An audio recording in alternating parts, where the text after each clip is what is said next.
Hello and welcome to Sectors Up Close. I'm David Pollard. Today we're looking at risks around the wheat and food commodities markets and the outlook for a spike in food price inflation. And my guest is Bob Jenkins, Global Head of LIPA Research at the London Stock Exchange Group. Inflation trending lower recently has meant lower food bills and happier consumers. Could they now face higher food costs again?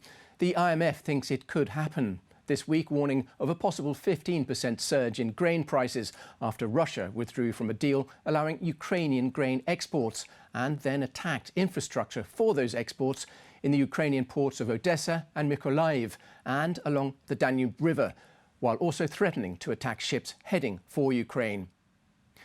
Little surprise then that wheat futures hit a 5-month high, though they're still some way off the peak seen after Russia's invasion of Ukraine. Corn and soybeans followed with similar spikes.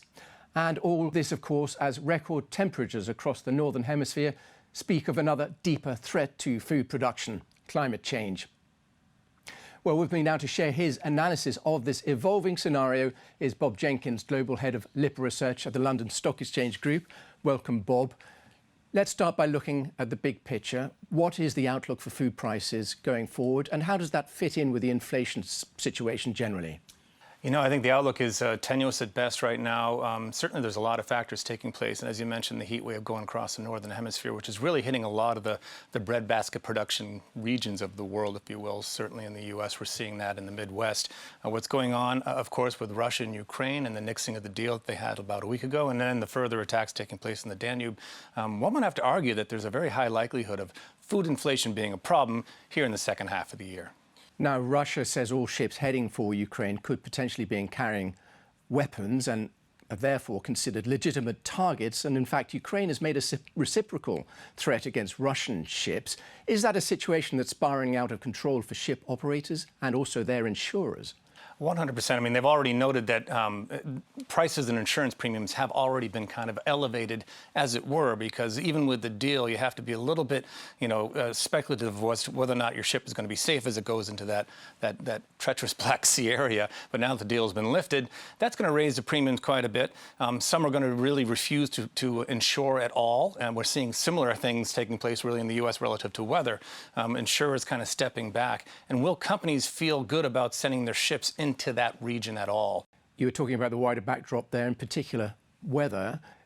Climate disruption is emerging as a massive issue now, isn't it? How is that going to play through the commodities markets going forward? The extremities are more widespread and deeper and longer lasting than they've been, and it's really both sides of the coin. You either have a drought, or in instances where I live up in the northeast of the U.S. right now, we had too much rain over the past several weeks, literally flooding out a lot of the agriculture in the region. So it kind of can work both ways, and you really have to think about going forward these type of exogenous factors of the weather combined with, for instance, geopolitical issues, and by the way, even pandemic-type outbreaks. Yes, we had COVID, but we also had things like bird flu that struck the U.S. this year. You think about all the different things that could impact agriculture, and I think we're looking at a very kind of uncertain future in terms of food pricing going forward. In terms of futures, looking forward to year-end and beyond, what is the outlook there? Is the only way up from here on? One thing that could help quite a bit is if we have some rains over the next 3 to 4 weeks in the U.S., particularly in kind of the Midwest breadbasket regions, Iowa and Illinois and such.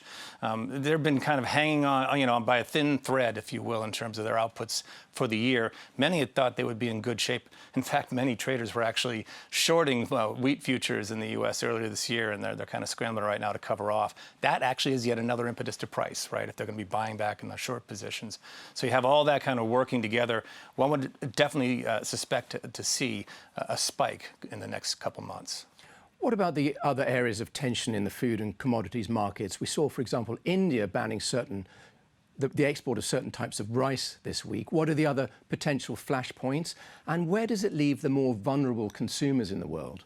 We're seeing some of the most significant changes. You mentioned India, of course. We're seeing also in the Mediterranean, right? So this is a breadbasket of a very culturally very healthy food environment, but yet most of their primary crops are also under severe stress, not just from the incredible heat wave that they're having. But in many areas, rice in particular, again, it's being flooded out by the ocean. So you can't grow these crops under those conditions. So you kind of combine all that together, and you see that we're going to start to have rotations of where crops are grown.